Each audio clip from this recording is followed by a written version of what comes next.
The square dance? Seriously? Tennessee's governor, Bill Haslam, is a devout Christian who calls the Bible the most important book in my life. However, that didn't stop him from vetoing a recent bill to name the tome as his state's official book.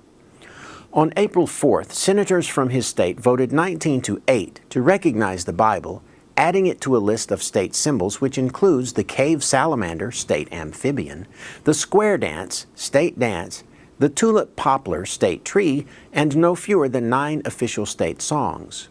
However, the bill, which some might consider grandstanding and political pandering, found detractors from both the left and the religious right. Although polls indicate a majority of Tennesseans favor adding the most sacred text in Christianity to a list which includes tomatoes and raccoons.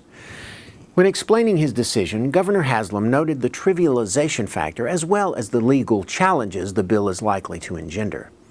However, that has not deterred Republican Senator Steve Sutherland, the bill's sponsor, from promising to push for an override of the governor's veto. We at The Infidel were most surprised to learn that the Tennessee state dance is not the Tennessee Waltz. A veiled threat to Australia? According to a barrage of threatening emails, a security risk to the Australian Navy exists in the form of Captain Mona Shinde, the chief advisor on Islamic affairs to the Navy. While not veiled in promotional photos, Shinde does wear a head covering.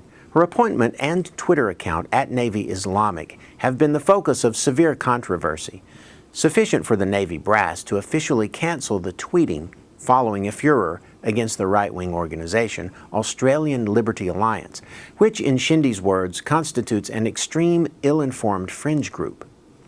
The concerns deepened following a series of emails released under the Freedom of Information Act in which Shinde appears to retweet a post by Mufti Musa Ismail Mink, an extremist Islamist who described all LGBT people as worse than animals and filthy.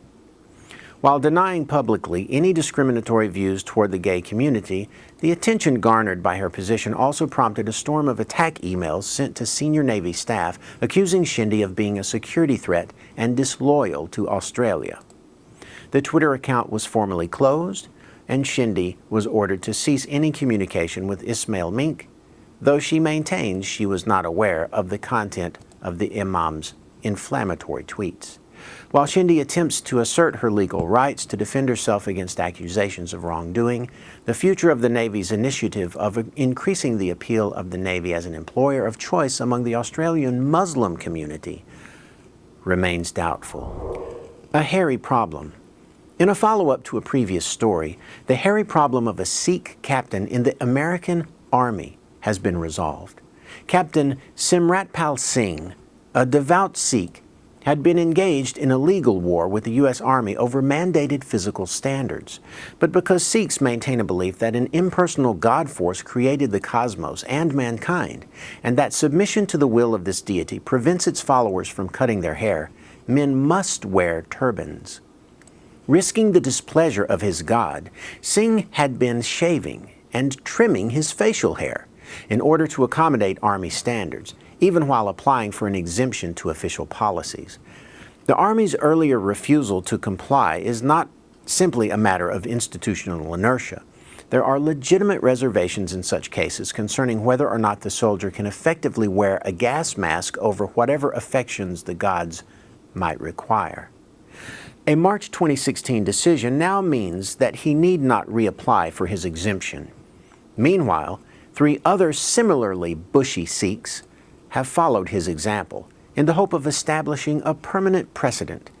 Tests may be ordered to determine gas mask readiness in each case, but according to Simranjit Singh, the senior religion fellow for the Sikh Coalition, it is critical that our nation's largest institutions and employers, like the U.S. military, show the country that America embraces diversity.